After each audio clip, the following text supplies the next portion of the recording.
Hello friends, welcome to my channel sign UPPSC. Friends, last class में हमने इतिहास का परिचय देखा था।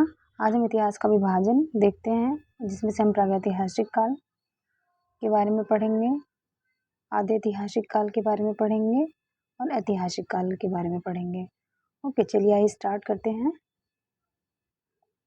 तो आपको बता दें कि प्रागैतिहासिक काल क्या होता है। इसकी जो है लिखित साक्ष्य भी उपलब्ध नहीं है और इसे पढ़ा भी नहीं गया है, क्योंकि साक्ष्य उपलब्ध ही नहीं है तो पढ़ा क्या जाएगा। ठीक है। और आधे ऐतिहासिक काल का क्या है, इसके साक्ष्य तो उपलब्ध हैं लेकिन ये अभी पढ़ा नहीं जा सका। ठीक है, इसके साक्ष्य भी नहीं है और ये पढ़ा भी नहीं गया है। ठीक है।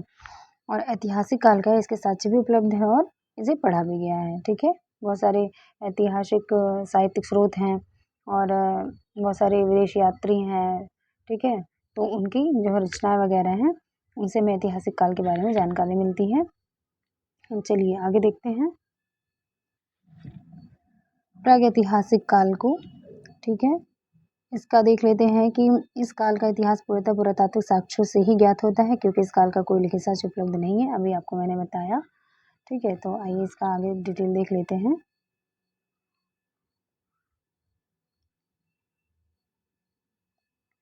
मानव सभ्यता के इस प्रारंभिक काल को यानी प्रागैतिहासिक काल को सुविधानुसार 3 भागों में बांटा जाता है: पूरा पाषाण काल, मध्य पाषाण काल और नवपाषाण काल।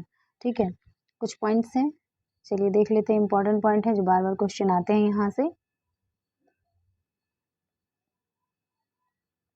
भीमबेटका की गुफा चित्र पूरा पाषाण कालीन है। पहिए का प्रयोग नवपाषाण काल में हुआ था, ये बहुत बार पूछा गया है क्वेश्चन।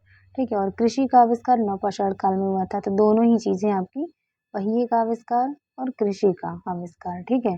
पहिए का प्रयोग एवं कृषि का आविष्कार जो है, ये दोनों ही आपका नवपाषाण काल में हुआ था। ठीक है। अगला पॉइंट दिया है, मानव द्वारा आग का सर्वप्रथम प्रयोग कब किया गया? नवपाषाण काल में किया गया। ठीक है। तो देखिए आपके तीनों ही पॉइंट्स क्या हैं, पहिए का प्रयोग, कृषि का आविष्कार और आग का सर्वप्रथम प्रयोग, ये तीनों ही जो है नवपाषाण काल में ही किए गए थे इनका प्रयोग। ठीक है। अगला पॉइंट है, मेहरगढ़ से कृषि के प्राचीनतम साक्ष्य मिले हैं। ठीक है। क्वेश्चन कई बार पूछा है कि कृषि के प्राचीनतम साक्ष्य कहाँ से मिले हैं, तो मेहरगढ़ से मिले हैं। ये पॉइंट आपको याद रखना है। ठीक है। नेक्स्ट पॉइंट है, पशुपालन का प्रारंभ मध्य पाषाण काल में हुआ था। वेरी इंपॉर्टेंट ये भी है। ये सारे पॉइंट्स पेपर में कई बार पूछे गए हैं, तो एक बार और रिपीट कर लेते हैं। पहिए का प्रयोग, कृषि का आविष्कार और आग का सर्वप्रथम प्रयोग, ये तीनों ही चीजें नवपाषाण काल में हुई हैं। और पशुपालन के साक्ष्य जो हैं, ठीक है, ये कहाँ से, किस काल में सर्वप्रथम इसका प्रयोग हुआ था? पशुपालन जो है प्रारंभ हुआ वो मध्य पाषाण काल में हुआ था। ठीक है। और कृषि के प्राचीनतम साक्ष्य कहाँ से मिलते हैं? तो वो मेहरगढ़ से मिलते हैं। ठीक है। ये पॉइंट्स आपको याद रखना है। चलिए आगे देखते हैं। पशुपालन के साक्ष्य भारत में कहाँ से मिले हैं? ये आदमगढ़, जो कि आपका होशंगाबाद मध्य प्रदेश में पड़ता है, और बागोर, जो कि भीलवाड़ा राजस्थान में पड़ता है। यहाँ से आपको पशुपालन के साक्ष्य मिले हैं। कहाँ में? भारत में। ठीक है। याद रखिएगा दोनों ही स्थान, आदमगढ़ होशंगाबाद मध्य प्रदेश और बागोर, बागोर जो है वो भीलवाड़ा राजस्थान में पड़ता है। ठीक है। यहाँ पे क्या मिला है? पशुपालन के साक्ष्य मिले हैं भारत में। इंपॉर्टेंट है, पूछा गया। सारे पॉइंट्स यहाँ पे जो भी आपको बताया जा रहे हैं सभी पेपर में पूछे गए हैं। ठीक है। पीसीएस तक के एग्जाम में। चलिए नेक्स्ट पॉइंट है, मध्य पाषाण कालीन महदहा, जो कि कहाँ पड़ता है? आपका प्रतापगढ़ उत्तर प्रदेश में पड़ता है। यूपी स्पेशल के लिए भी इम्पोर्टेंट है ये। ठीक। महदहा से हड्डी एवं सींग से निर्मित उपकरण प्राप्त हुए हैं। ठीक है। तो महदहा से आपको क्या क्या मिला है? यहाँ से महदहा से आपको क्या मिला है? हड्डी और सींग से निर्मित उपकरण प्राप्त हुए हैं। ठीक है। और ये मध्य पाषाण कालीन स्थान है, ये भी याद रखिएगा। ठीक है। चलिए आगे देखते हैं। मानव कंकाल के साथ कुत्ते का कंकाल बुर्जहोम जम्मू कश्मीर से प्राप्त हुआ, ये भी कई बार पूछा गया है। ठीक है। तो कुत्ते का कंकाल कहाँ से मिला है? वो बुर्जहोम, बुर्जहोम कहाँ पड़ता है? आपका जम्मू कश्मीर में पड़ता है। ठीक है। गर्तावाद के जो है साक्ष्य कहाँ से मिले? तो ये भी आपका बुर्जहोम से मिला है। तो बुर्जहोम से दो चीजें हो गई, क्या क्या? मानव कंकाल का साक्ष्य, मानव कंकाल के साथ कुत्ते के कंकाल, और गर्तावास के साक्ष्य दोनों ही आपके कहाँ से मिले हैं? बुर्जहोम से। और बुर्जहोम कहाँ है आपका? तो ये जम्मू कश्मीर में है। ओके। नेक्स्ट पॉइंट है, आदि ऐतिहासिक काल से देख लेते हैं। आदि ऐतिहासिक काल का क्या है कि इसके बारे में तो लिखित साक्ष्य मिले हैं, लेकिन जो है अभी पढ़ने में सफलता प्राप्त नहीं हुई है, पढ़ा नहीं जा सका। ओके। और हड़प्पा सभ्यता को इसी काल के तहत रखा जाता है। ये इंपॉर्टेंट लाइन है कि हड़प्पा सभ्यता किस काल की है, तो आदि ऐतिहासिक काल के क्वेश्चन पूछा गया है। नेक्स्ट पॉइंट है गैरिक एवं कृष्ण लोहित मृदभांड संस्कृति इसी काल से संबंधित है। ठीक, याद रखिएगा। चलिए आगे देखते हैं। ऐतिहासिक काल के बारे में देख लेते हैं। ऐतिहासिक काल के बारे में क्या है, हमें लिखित साक्ष्य भी मिले हैं और इन्हें पढ़ा भी जा सका है, और इसकी जानकारी हेतु साहित्यिक एवं पुरातात्विक तथा विदेशी लेखों के वर्णन मुख्य स्रोत हैं। ठीक है, आइए हम ताम्रपाषाण काल के बारे में डिस्कस कर लेते हैं। जिस काल में मनुष्य ने पत्थर एवं तांबे का साथ साथ प्रयोग किया, यानी पत्थर और तांबे से बने औजारों का साथ साथ प्रयोग किया, इसी नाते इसको क्या कहते हैं, ताम्रपाषाणिक काल कहते हैं। ठीक, इसको इंग्लिश में क्या कहते हैं, कैल्कोलिथिक या चाल्कोलिथिक भी कहते हैं, क्योंकि स्पेलिंग जो है CH से स्टार्ट होती है। ठीक है, तो कैल्कोलिथिक की पढ़ते हैं या चाल्कोलिथिक पढ़ते हैं। ठीक है, तो ताम्रपाषाण काल को ही चाल्कोलिथिक या कैल्कोलिथिक कहते हैं। ठीक है, आइए नेक्स्ट पॉइंट है सर्वप्रथम तांबा धातु का प्रयोग औजारों को बनाने में किया गया था। तो क्वेश्चन पूछा जाता है कि सिंधु घाटी सभ्यता के लोग सर्वप्रथम किस धातु का प्रयोग किए थे, तो ये लोग तांबा का सर्वप्रथम प्रयोग किए थे, ऐसे याद रखिएगा। ठीक है, चलिए अगले देखते हैं। भारत में ताम्रपाषाण अवस्था के मुख्य क्षेत्र कौन कौन से हैं। दक्षिण पूर्वी राजस्थान। दक्षिण पूर्वी राजस्थान में कौन सा स्थान पड़ता है, तो ये आहाड़ एवं गिलिंद। ये जो है आपका मिलान वाला क्वेश्चन देके पूछता है, इम्पॉर्टेंट है। पीसेस वगैरह में तो मिलान करके पूछता है आपका, और या कोड वाला दे देता है। तो पेट के लिए तो कोड वाला नहीं देगा आपका, वन लाइनर टाइप का एक ही ऑप्शन आपका दे सकता है कि ये स्थान है कहाँ, ऐसे दे सकता है। ठीक है, लेकिन पीसेस वगैरह में पूछता है तो आपका कई सारा, जैसे आपका दक्षिण पूर्वी राजस्थान दिया तो हाड़म गिलुन दे दिया। फिर सेकंड ऑप्शन में दे देगा पश्चिमी मध्य प्रदेश, मालवा कायथा और एरड़ है। पश्चिमी महाराष्ट्र तथा दक्षिण पूर्वी भारत ऐसे स्थान दे देगा, तो आपको वहाँ पे कोड का चयन करना होगा अथवा मिलाना होगा। ठीक है, तो पेट के लिए लेकिन आपको ऐसे ही याद रखना है कि आहाड़ एवं गिलुन जो है ये संस्कृतियाँ कहाँ पे थी, ताम्रपाषाण संस्कृति दक्षिण पूर्वी राजस्थान में। ठीक है, और मालवा कायथा और एरड़ कहाँ की है, तो पश्चिमी मध्य प्रदेश की है। ठीक है, और पश्चिमी महाराष्ट्र और दक्षिण पूर्वी भारत है क्या, ताम्रपाषाणी अवस्था के मुख्य क्षेत्र। ठीक है, अगला पॉइंट है मालवा मृदभांड ताम्रपाषाण मृदभांडों में उत्कृष्टतम माने गए हैं। यानी कि जो मालवा में मृदभांड पाए गए हैं वो जो है ताम्रपाषाणी मृदभांड में सबसे उत्कृष्ट माने गए हैं। ठीक है, नेक्स्ट पॉइंट है जोरवे स्थलों में सबसे बड़ा कौन सा है, दायमाबाद है। दायमाबाद कहाँ है, महाराष्ट्र में है। ठीक है, आहाड़ का प्राचीनतम नाम क्या था, ताम्रवती था। ठीक है, ताम्रवती का मतलब क्या होता है, तांबा वाली जगह। ठीक है, ताम्रवती का मतलब क्या होता है, तांबा वाली जगह। और ये ताम्रवती किसका नाम था प्राचीन, तो ये आहाड़ का प्राचीन नाम था ताम्रवती। ओके, नेक्स्ट है काथा के मृदभांडों पर प्राक हड़प्पन हड़प्पन एवं हड़प्पेतर संस्कृति का प्रभाव दिखाई देता है। कहने का मतलब है कि काथा के जो मृदभांड पाए गए हैं उसमें जो है प्राक हड़प्पा यानी हड़प्पा के पूर्व, हड़प्पा कालीन और हड़प्पा संस्कृति के बाद इन सभी संस्कृतियों के प्रभाव जो है वो काथा के मृदभांडों में पाए जाते हैं। ठीक है, ये यही यहाँ पे यही कहना चाहता है। चलिए आगे देखते हैं।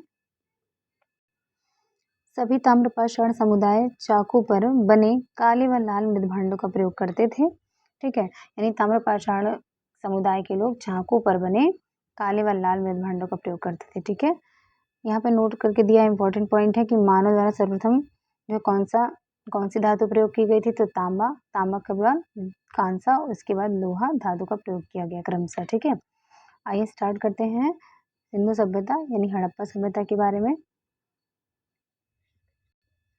सिंधु सभ्यता आदि ऐतिहासिक सभ्यता है। अभी आपने ऊपर पढ़ा था कि हड़प्पा सभ्यता या सिंधु सभ्यता को आदि ऐतिहासिक काल में रखा जाता है, जिसका क्या मतलब है कि यानी कि इसके लिखित साक्ष्य तो उपलब्ध है लेकिन इन्हें पढ़ा नहीं जा सका है। ठीक है, सिंधु सभ्यता का जो है प्रौढ़ काल यानी सिंधु सभ्यता अपनी परिपक्व अवस्था में कब थी, तो 2600 से लेकर 1700 ईसा पूर्व तक मानी जाती है। ठीक है, काले रंग की आकृतियों से चित्रित लाल मृदभांड हड़प्पा सभ्यता की विशेषता है। ठीक, याद रखिएगा, चित्रित लाल मृदभांड।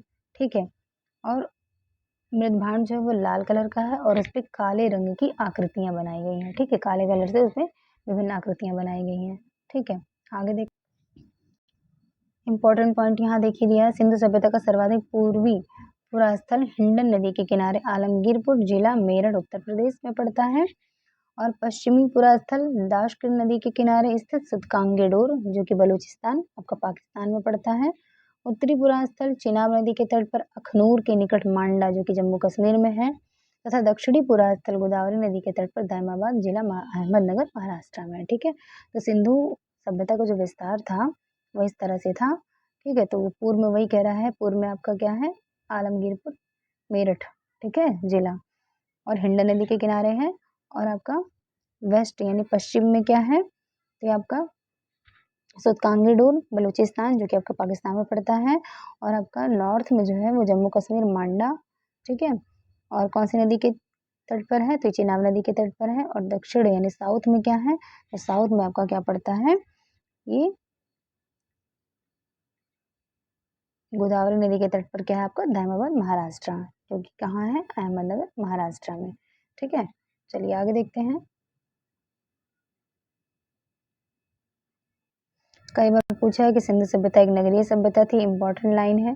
ठीक है, सिंधु सभ्यता से परिपक्व अवस्था में प्राप्त होने वाले बड़े नगर कौन कौन से हैं, इंपॉर्टेंट है, मोहनजोदड़ो है, हड़प्पा है, राखीगढ़ी है, धौलावीरा और कालीबंगा। ठीक, ये बड़े नगर हैं और विकसित अवस्था में थे। कौन कौन से, मोहनजोदड़ो, हड़प्पा, राखीगढ़ी, धौलावीरा और कालीबंगा। ठीक है, अगला पॉइंट है, भारत की स्वतंत्रता प्राप्ति के पश्चात हड़प्पा सभ्यता के सर्वाधिक पुरास्थलों का उत्खनन कहाँ किया गया है, ये गुजरात में किया गया। ठीक है, सर्वाधिक खुदाई जो है अभी तक स्वतंत्रता प्राप्ति के बाद कहाँ हुई है, गुजरात में हुई है। ओके, चलिए आगे देखते हैं। सिंधु वासियों को तांबा, कांसा, सोना, चांदी आदि के विषय में जानकारी थी। और क्वेश्चन बार बार पूछता है, क्या सिंधु सभ्यता के लोग लोहे से परिचित थे, तो नहीं, सिंधु सभ्यता के लोग लोहे से परिचित नहीं थे। लोहे का जो है, लोहे का प्रयोग जो है ये वैदिक काल में होता है। ठीक है, चलिए आगे देखते हैं। लोथल से गोदीबाड़ा के साक्ष्य मिले हैं। गोदीबाड़ा मतलब डॉकयार्ड, डॉकयार्ड मीन्स बंदरगाह। ठीक है, ये लोथल जो था ये बंदरगाह नगर था। ठीक है, नेक्स्ट पॉइंट है, हरियाणा की बनावली से पक्की मिट्टी से बनी हुई हल्की प्रतिकृति मिली है। ठीक है, हरियाणा के बनावली से क्या मिला है, तो पक्की मिट्टी की बनी हुई हल्की प्रतिकृति मिली है। ओके, आगे देखते हैं। सिंधु सभ्यता के विशाल स्नानागार का साक्ष्य कहाँ से मिला है, मोहनजोदड़ो से मिला है। कई बार क्वेश्चन पूछा गया है, विशाल स्नानागार के साक्ष्य कहाँ से मिले हैं, तो मोहनजोदड़ो से मिले। ठीक है, जूते हुए खेत के साक्ष्य कहाँ से मिले हैं, तो कालीबंगा से मिले हैं। कालीबंगा कहाँ है आपका, राजस्थान में है। ठीक है, और नेक्स्ट पॉइंट है, सिंधु सभ्यता जो है कैसी थी, कांस्य युगीन सभ्यता थी, क्योंकि सिंधु सभ्यता के लोगों ने कांसे का प्रयोग करना शुरू कर दिया था, इसलिए सिंधु सभ्यता को जो है कांस्य युगीन सभ्यता भी कहते हैं। ये लोग लोहे से परिचित नहीं थे, अभी आपके ऊपर पढ़ा है। नेक्स्ट है, राखीगढ़ी हरियाणा के हिसार जिले में घग्गर नदी के तट पर स्थित है। ये सभी पॉइंट्स पूछे गए हैं। ठीक है, आगे देखते हैं।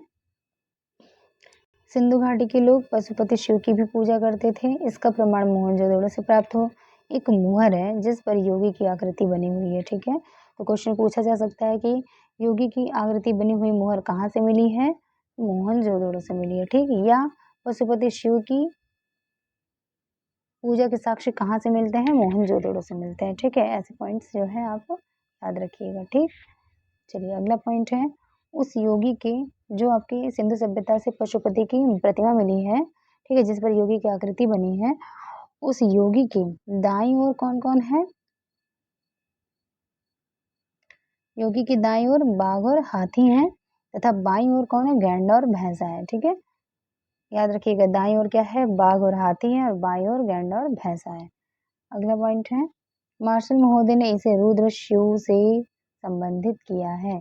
ठीक है, रुद्र शिव की उपमा जो है किसने दी है, तो मार्शल महोदय ने दी है। ठीक है, अगला पॉइंट है, भारतीय पुरातत्व सर्वेक्षण विभाग के महानिदेशक सर जॉन मार्शल के निर्देशन पर वर्ष 1921 में दयाराम साहनी ने पंजाब जो कि अभी वर्तमान में पाकिस्तान में है कि तत्कालीन मोंटगोमरी जिले में रावी नदी के बाएं तट पर स्थित हड़प्पा के टीले का सर्वेक्षण करवाया था।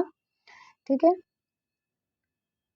1922 में राखालदास बनर्जी ने सिंध प्रांत के लरकाना जिले में सिंधु नदी के दाहिने तट पर स्थित मोहनजोदड़ो के टीलों का पता लगाया था। अब यहाँ देखिए आपको याद क्या रखना है, जब हड़प्पा की खुदाई करवाई गई तो किसके निर्देशन पर करवाई गई थी? जॉन मार्शल, ठीक है, सर जॉन मार्शल के निर्देशन पर करवाई गई थी। करवाई किसने थी? दयाराम साहनी ने 1921 ईस्वी में, ठीक है। कहाँ पे पड़ता है हड़प्पा? तो ये अभी वर्तमान स्थिति जो है वो पाकिस्तान में पड़ता है, ठीक है। मंटगोमरी जिला है जो कि रावी नदी के बाएं तट पर स्थित है, याद रखिएगा, ठीक। और 1922 ईस्वी में राखालदास बनर्जी ने सिंध प्रांत के लरकाना जिले में स्थित क्या है? सिंध नदी के दाहिने तट पर स्थित है क्या? मोहनजोदड़ो के टीले का पता लगाया था, ठीक है। तो हड़प्पा की खोज 1921 ईस्वी में किसने करवाई? दयाराम साहनी ने, ठीक। और 1922 ईस्वी में मोहनजोदड़ो की खोज किसने करवाई? तो राखालदास बनर्जी ने, ठीक है, ऐसे याद रखिएगा। चलिए आगे देखते हैं। मोहनजोदड़ो, मोहनजोदारो का शाब्दिक अर्थ क्या है? मृतकों का टीला, जिसे आप और भी क्या कहते हैं? माउंड ऑफ डेड कहते हैं, ठीक है, माउंड ऑफ डेड कहते हैं मोहनजोदड़ो यानी मृतकों का टीला। वस्त्रों के लिए कपास का सर्वप्रथम उत्पादन जो है भारत में किसने किया था? तो सिंधुवासियों ने ही किया था। सिंधु घाटी में कपास के उत्पादन का प्रमाण मिला है, ठीक है। चलिए आगे देखते हैं। मोहनजोदड़ो से क्या मिला? सूती वस्त्र के साक्ष्य की प्राप्ति हुई है। मोहनजोदड़ो से ही कुओड़ वाले बैल की आकृति वाली मोहरें मिली हैं। सिंधु सभ्यता की मोहरों पर सर्वाधिक अंकन एक सींग वाले पशु का हुआ है, ठीक। उसके बाद कुओड़ वाले बैल का अंकन हुआ है, ठीक। मोहनजोदड़ो से कांसे की नर्तकी की मूर्ति मिली है जिसका आकार कितना है? 10.5 इंटू 5 इंटू 2.5 सेंटीमीटर है। और वक्रकार ईंटों के साक्ष्य कहाँ से मिले? ये भी आपके चिन्हदोड़ से मिले, ठीक है। इंपॉर्टेंट पॉइंट है, सारे याद रखने हैं आपको, ठीक है। क्या याद रखना है कि वक्रकार ईंटों के साक्ष्य चिन्हदोड़ से मिले हैं। मोहनजोदड़ो से ही कांसे की नर्तकी मिली है। और सिंधु सभ्यता से जो मोहरें मिली हैं उस पर सर्वाधिक अंकन जो है एक सिंगी या एक सींग वाले पशु का हुआ है, उसके बाद कुबड़ वाले बैल का हुआ है। और कुबड़ वाले बैल की आकृति के साक्ष्य कहाँ से मिले हैं? तो मोहनजोदड़ो से मिले हैं। और सूती वस्त्र के साक्ष्य कहाँ से मिले हैं? ये भी आपका मोहनजोदड़ो से मिले हैं, ठीक है। इंपॉर्टेंट पॉइंट है, सब याद रखना है आपको। आगे देख, लोथल एवं कालीबंगा से अग्निकुंड के साक्ष्य प्राप्त हुए हैं, ठीक। अग्निकुंड के साक्ष्य कहाँ कहाँ से? तो लोथल से और आपका कालीबंगा से, दो जगह से अग्निकुंड के साक्ष्य मिले हैं। मोहनजोदड़ो से एक बृहद स्नानागार भी प्राप्त हुआ है जिसकी मध्य स्थित स्नान कुंड की लंबाई जो है 11.88 मीटर तथा चौड़ाई 7.01 मीटर तथा गहराई जो है वो 2.43 मीटर है। लोथल एवं चंदहुदड़ो से मन के बनाने के कारखाने भी मिले हैं। सिंधु सभ्यता की लिपि कैसी थी? भाव चित्रात्मक थी। भाव चित्रात्मक को ही क्या कहते हैं? बॉस्ट्रोफिडोन कहते हैं, ठीक है। ये बॉस्ट्रोफिडन मिलेगा आपको बुक्स में लिखे हुए, ठीक है। तो भाव चित्रात्मक थी जो कि दाएं से बाएं लिखी जाती थी, ठीक है। सिंधु सभ्यता के वासियों ने नगरों तथा घरों के विन्यास के लिए ग्रिड पद्धति अपनाई थी। ग्रिड पद्धति का मतलब क्या है? ग्रिड माने क्या होता है? जाल होता है, ठीक है। तो ये वाली ऐसे इस तरह से जाल, जैसे आपने नेट देखा हो ना, जाल जैसे होता है, तो ये इसी कहते हैं ग्रिड पद्धति, ठीक है। तो हमें कौन कौन से पॉइंट्स याद रखने हैं यहाँ पे?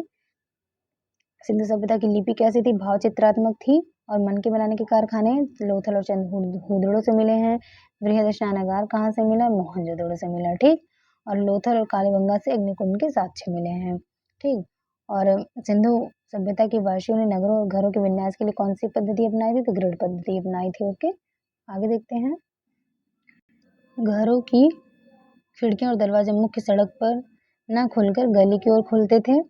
लोथल मात्र एक ऐसा नगर था जिसके घरों के दरवाजे मुख्य सड़क की ओर खुलते थे, ठीक है। एक्सेप्शन है, कह रहा है कि खिड़की और दरवाजे जो है वो मुख्य सड़क पे ना खुलकर गली की ओर खुलते थे, लेकिन लोथल एक मात्र ऐसा नगर था जिसके घरों और के दरवाजे जो है मुख्य सड़क की ओर खुलते थे। तो ये इंपॉर्टेंट है और एक्सेप्शन वाला ही इंपॉर्टेंट होता है, ठीक है। याद रखिएगा कि लोथल के जो है घरों के दरवाजे जो है वो मुख्य सड़क पर खुलते थे, ठीक। इंपॉर्टेंट पॉइंट है।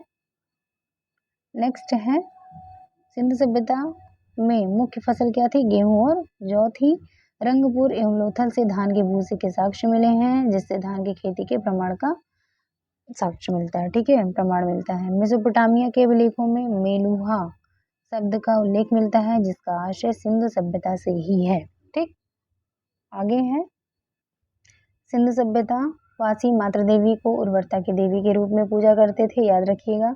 मातृ देवी पूजा, नाग पूजा, वृक्ष पूजा, जल पूजा के साक्ष्य भी सिंधु सभ्यता से मिलते हैं क्योंकि वो अधिकतर वो प्रकृति से ही जुड़े हुए थे, ठीक है। मातृ देवी की पूजा सिंधु सभ्यता में सर्वाधिक प्रचलित थी, याद रखिएगा, ठीक। स्त्री की मृण मूर्तियां अधिक संख्या में मिलने के आधार पर अनुमान लगाया जाता है कि सिंधु समाज मातृ सत्तात्मक था। ठीक है। मातृसत्तात्मक जो है समाज लगाने का अनुमान क्या है, क्योंकि बहुत सारी स्त्री मृण मूर्तियाँ मिली हैं, यानी मिट्टी की मूर्तियाँ मिली हैं, इस नाते ऐसा अनुमान लगाया जाता है कि सिंधु समाज जो था वो मातृसत्तात्मक था। ठीक है। और मातृ देवी की पूजा भी होती थी, सर्वाधिक प्रचलित थी मातृ देवी की पूजा। ओके, नेक्स्ट है कालीबंगा एकमात्र हड़प्पा कालीन स्थल है जिसके दोनों टीले रक्षा प्राचीरों से घिरे हुए थे, याद रखिएगा। ठीक, कालीबंगा एकमात्र ऐसा हड़प्पा कालीन स्थल है जिसके दोनों टीले रक्षा प्राचीरों से घिरे हुए थे। ठीक, कि दोनों टीलों का मतलब एक पूर्वी टीला होता था, एक पश्चिमी टीला होता था। ठीक है। आगे है शवों को जलाने एवं गाड़ने की प्रथाएं अंतिम संस्कार हेतु प्रचलित थी।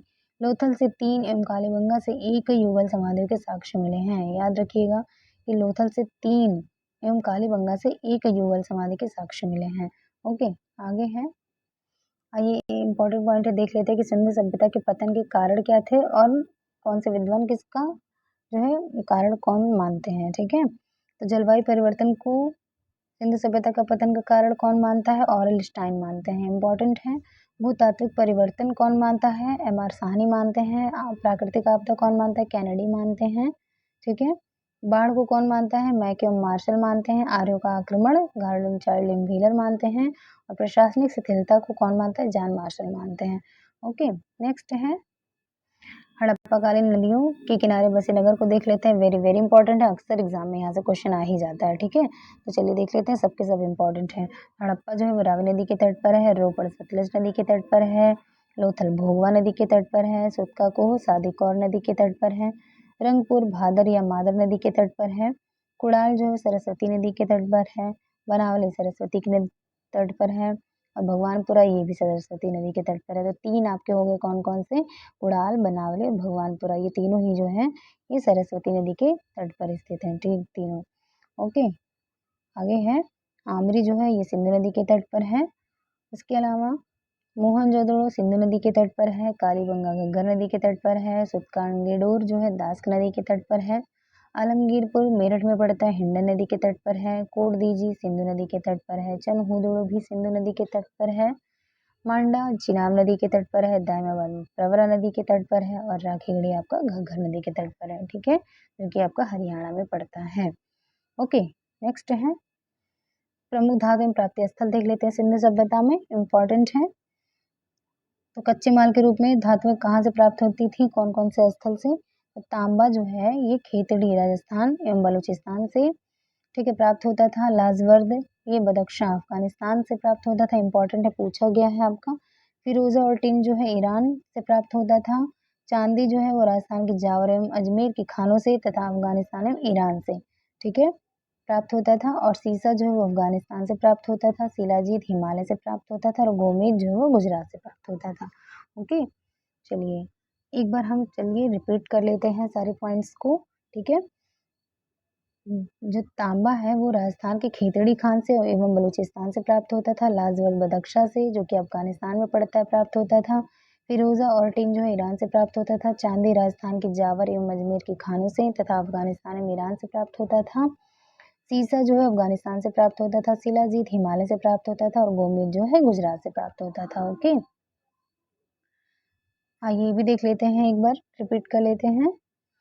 हड़प्पा जो है रावी नदी के तट पर है, रोपड़ सतलज नदी के तट पर है, लोथल भुगवा नदी के तट पर है, सुतका कोस सादिकौर नदी के तट पर है, रंगपुर भादर या मादर नदी के तट पर है, कुड़ाल सरस्वती नदी के तट पर है, बनावली भी जो है सरस्वती नदी के तट पर है, भगवानपुरा भी सरस्वती नदी के तट पर है, और आमरी जो है वो सिंधु नदी के तट पर है।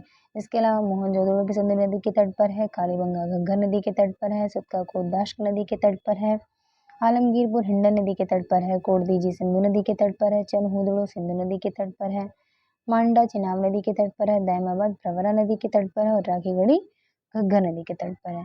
ठीक है, ये भी पॉइंट्स एक बार रिपीट कर लेते हैं। सिंधु सभ्यता के जो पतन के कारण है, तो जलवायु परिवर्तन को कौन मानता है, और आइंस्टाइन मानते हैं। भूतात्विक परिवर्तन को कौन मानता है, एम आर साहनी मानते हैं। प्राकृतिक आपदा को कौन मानता है, कैनेडी मानते हैं। बाढ़ को मैक्यूम मार्शल मानते हैं। आर्यों का आक्रमण को कौन मानते हैं, गार्डन चार्लिन व्हीलर मानते हैं। और प्रशासनिक शिथिलता जो है जॉन मार्शल मानते हैं। तो ओके फ्रेंड्स, आपको क्लास जो है अच्छी लगी होगी। अगर अच्छी लगी हो तो please do like share and subscribe my channel. मिलते हैं नेक्स्ट वीडियो में। Thank you.